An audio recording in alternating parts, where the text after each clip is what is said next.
Well, to discuss this further is Deputy Director for the Free Speech Union, Ben Jones, who joins us now. Morning, Ben. Thank you for joining us. Morning. Right. Can you explain, if you can, what the government are proposing here? Because my understanding is that if a teacher, for instance, sees a boy in the class who might be heading down the route of, say, Islamic extremism, they would report that child to the Prevent programme.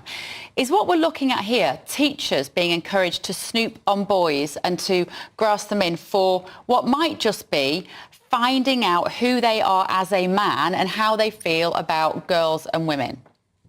Yes, that's exactly right. We need to see the detail of what the government is proposing.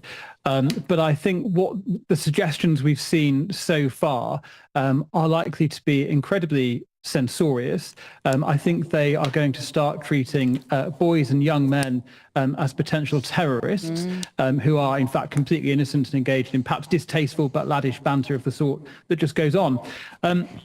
And I think we can also see that there has been part of this process with the Prevent programme that was set up primarily to tackle Islamist extremism. Of course, this country has a gigantic problem with Islamist extremism, as we have seen frequently in these protests in London every Saturday now for nearly a year. And I think what's going to happen is that the Prevent programme is going to continue to have this phenomenon of mission creep, where it is capturing more and more innocent people in this dragnet. And to give one example, I mean, we have seen Christians who have been referred to the Prevent programme because they don't believe in gay marriage, which of course nowadays is a minority view. Most people do accept gay marriage, but nonetheless it remains the right of people for religious or other reasons to say that marriage is between a man or a woman. We've seen teachers like Dr. Bernard Randall, for instance, referred to Prevent for being extremists for holding that view. Ben, what worries me about this, I mean, you know, the Prevent programme has been proven not to be fit for purpose. I mean, that's several inquiries have proven that particular point.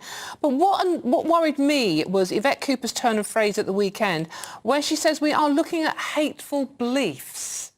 So this is literally 1984 come to life, isn't it? Yeah, absolutely. And we've seen just in the last 6 weeks from this government an absolute onslaught on freedom of speech. We've seen the scrapping, the attempted scrapping of the Freedom of Speech Act that would protect free speech at universities. We have this proposal for a definition of Islamophobia that would be a de facto blasphemy law.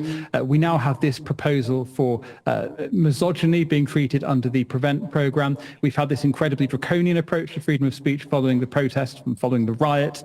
We have to ask what is going to come down the track next.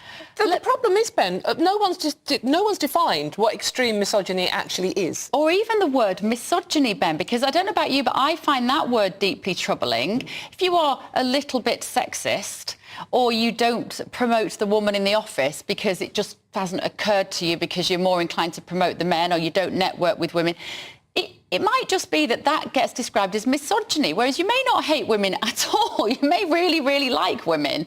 And these practical issues which affect women, gender pay gap, childcare issues predominantly fall at the feet of women, all this noise around what you're thinking is doing nothing to practically help women's lives.